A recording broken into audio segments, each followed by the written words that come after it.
హైదరాబాద్లో వేలాది అపార్ట్మెంట్ యజమానులకు ఇప్పుడు కొత్త టెన్షన్ మొదలైంది. గతంలో ప్రభుత్వ అనుమతులతో కొనుగోలు చేసిన ఫ్లాట్లే ఇప్పుడు 22A నిషేధిత జాబితా పేరుతో వివాదంలో చిక్కుకుంటున్నాయి.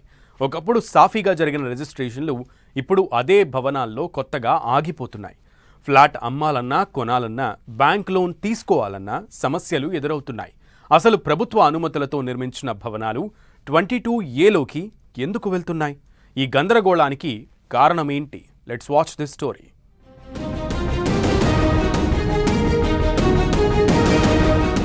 దడ పుట్టిస్తోన్న 22A పాత అపార్ట్మెంట్లకు షాక్.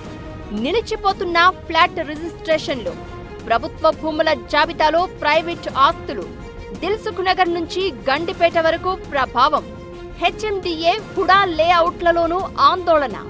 స్పష్టత కోరుతున్న ఫ్లాట్ యజమానులు. హైదరాబాద్లో రియల్ ఎస్టేట్ రంగాన్ని కుదిపేస్తున్న కొత్త సమస్య ఇది. దశాబ్దాల క్రితం కొనుగోలు చేసిన భూముల్లో GHMC, హుడా, HMDA అనుమతులతో నిర్మించిన అపార్ట్మెంట్లు ఇప్పుడు 22A జాబితాలోకి చేరుతున్నాయి. దీంతో ఆయా భవనాల్లోని ఫ్లాట్ల రిజిస్ట్రేషన్లు నిలిచిపోతున్నాయి.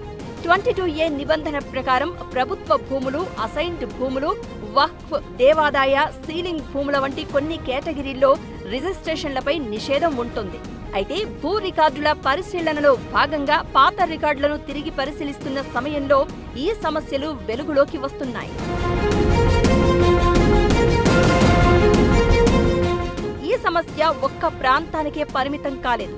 దిల్సుఖ్ నగర్లో గతంలో ప్రభుత్వ అనుమతులతో నిర్మించిన అపార్ట్మెంట్లో ఎన్నో ఫ్లాట్లు రిజిస్ట్రేషన్ అయినా ఇప్పుడు అదే భవనంలో కొత్తగా జరిగే రిజిస్ట్రేషన్లు నిలిచిపోయిన ఉదాహరణలు ఉన్నాయి. శ్రీనగర్ కాలనీ, మణికొండ, కూకట్పల్లి, మియాపూర్, బాచుపల్లి, కొండాపూర్, నార్సింగి, గండిపేట వంటి ప్రాంతాల నుంచి కూడా ఇలాంటి ఫిర్యాదులు వస్తున్నాయి. గతంలో భూముల కొనుగోళ్లు, లేఅవుట్లు, నిర్మాణ అనుమతులు జరిగినప్పటికీ ప్రస్తుతం పాత రెవెన్యూ రికార్డుల్లో ఆ భూములపై ప్రభుత్వ హక్కులు కనిపిస్తే అధికారులు 22A జాబితాలో చేర్చుతున్నారు. అయితే ప్రభుత్వ సంస్థల అనుమతులతో నిర్మించిన భవనాల్లో ఏళ్లుగా నివసిస్తున్నాం, ఇప్పుడు ఒక్కసారిగా ఆస్తులను వివాదాస్పదంగా ఎలా చూపిస్తారు అని యజమానులు ప్రశ్నిస్తున్నారు. ఈ రెవెన్యూ రికార్డ్స్ అప్డేట్ చేసే ప్రక్రియలో కొన్ని మనకి ఇటువంటి ప్రాబ్లమ్స్ మనకి ఇక్కడ కనపడుతూ ఉన్నాయి. బట్ ఇది ఎవరి ప్రాబ్లం అయినా కూడా, అంటే ప్రభుత్వం తరఫున జరుగుతున్నప్పుడు ఏంటంటే అది ఇంటర్నల్గా సమస్య, అంటే క్లయింట్కి కానీ లేకపోతే ఒక వినియోగదారుడికి ఎలాంటి సమస్య లేకుండా ఇలాంటి వాటిని పరిష్కరించుకునేలాగా ఉండాలి తప్ప మన అప్డేషన్ ప్రక్రియలో ఎవరో ఇబ్బంది పడడం అనేది చాలా కొంచెం బాధాకరంగా, కొంచెం ఆందోళనకరంగా ఉంటుంది.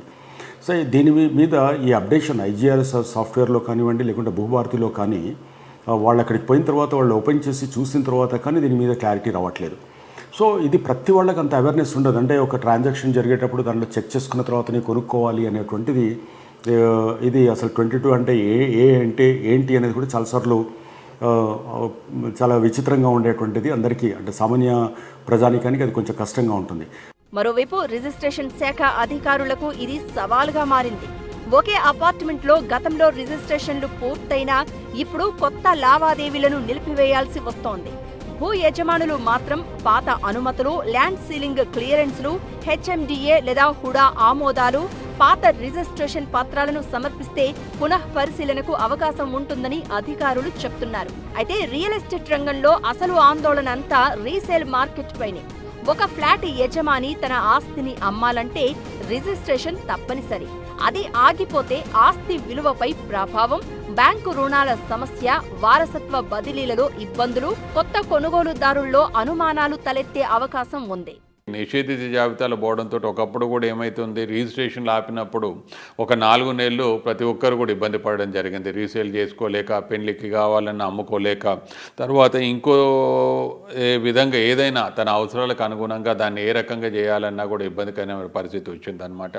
సో ఇటువంటప్పుడు తక్షణంగా నిర్ణయాలు తీసుకొని దానికి ఏదైనా సొల్యూషన్, అంటే నార్మల్గా పాత అపార్ట్మెంట్స్ కానీ ఎనీ కైండ్ ఆఫ్ కన్స్ట్రక్షన్ పాతది ఉంది అని అంటే అది అథారిటీ వైపు నుంచి వచ్చిన పర్మిషన్ల తో పాటు ఉన్నప్పుడు ఏ రకమైన ఇబ్బంది లేకుండా దానికంటూ ఒక వెసులుబాటు కల్పించి ట్రాన్సాక్షన్ చేసుకునే విధంగా గవర్నమెంట్ వైపు నుంచి నిర్ణయం తీసుకొని అందరికి కూడా, అధికారులందరికీ కూడా ఆదేశాలు ఇస్తే బాగుంటుందనేది నిర్మాణ రంగం వైపు నుంచి కూడా మా కోరిక.